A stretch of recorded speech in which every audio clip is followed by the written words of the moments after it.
नमस्ते अनि हेलो सबैजनाहरूलाई। आज चाहिँ हाम्रो के भन्दाखेरि चाहिँ लास्ट डे हो गान्तोकमा, मेरो माइत घरमा। अनि मैले नानीको लुगा पनि प्याकिङ गर्नु सुरु गरेँ। कस्तो विस्वाद लाग्दो रहेछ क्या घर छोडेर जानु। अभियसली आफ्नो घर त फर्किनै पर्छ। सो त्यसको अगाडिपल्ट चाहिँ के थियो भन्दाखेरि चाहिँ आमाले चाहिँ सेलरोटी पोल्नु हुँदै थियो। दसैँ पनि आउनु नै आँटेको थियो। अनि आमाले पोलेको सेलरोटी चाहिँ साह्रै नै मिठो लाग्छ मलाई। हेर्नुहोस् न कति राम्रोसँगले सेलरोटी हाल्नुहुन्छ। मैले भनेको थिएँ, मम्मा मलाई तपाईँको हातको पोलेको सेलरोटी साह्रै नै मनपर्छ भनेर। त्यसको बादमा म माथि जाँदाखेरि बहिनी पनि उठिसकेको थियो। अनि मैले यो चाहिँ कहिले किनेर राखिदिएको थिएँ, उसलाई लगाइ पनि दिएको थिएँ। हेर्नुहोस् न कस्तो हाँसुरो देख्यो। अनि नबु पनि आएको थियो। दुईजनालाई अलिकति स्क्रिन टाइम गराइदिएँ होइन। त्यस्तो त दुईजनाले हेर्दैन। आज चाहिँ के गर्दो रहेछ भनेर यसो स्क्रिन टाइम गर्दा त आम्मा दुईजनाले त पुरा हेर्दो रहेछ।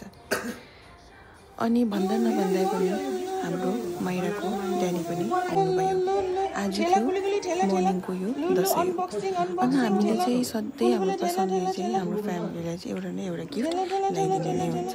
अन्त मैले र माइराले चाहिँ ठेल्दै माइराले नपुग्छ ठेल्दै भित्र गयो। के रहेछ अनबक्सिङ गरौँ न, के टिका पर्खिरहनु भन्यो।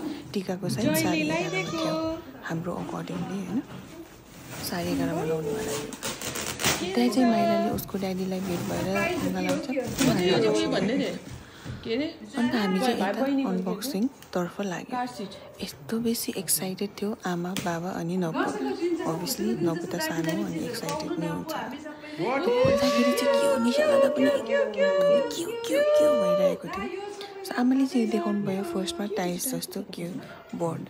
हामी चाहिँ के हो भन्दैछ, तर यसो हेर्दा त बस्ने हो जस्तो लाग्छ। यस्तो खोलेर हेर्दा त कति प्रिटी होइन। कसैले कस्तो सोचेर त्यसमा चाहिँ बसेर चाहिँ हामीले जुत्ता चप्पलहरू पनि लाउन सक्छ। एकदमै कम्फर्टेबल। यहाँ चाहिँ हामीले सु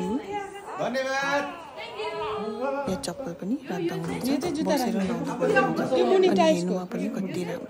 सबैले थ्याङ्क यू प्रसन, एकदमै सोचेकोमा धेरै धन्यवाद भनेर चाहिँ सबैले प्रसनलाई थ्याङ्क यू भन्नुहुँदै थियो। आयो तपाईँलाई मेरो यो मिनी ब्लग मन पऱ्यो भने प्लिज लाइक सेयर गरिदिनुहोस्। मिनी पो भन्नु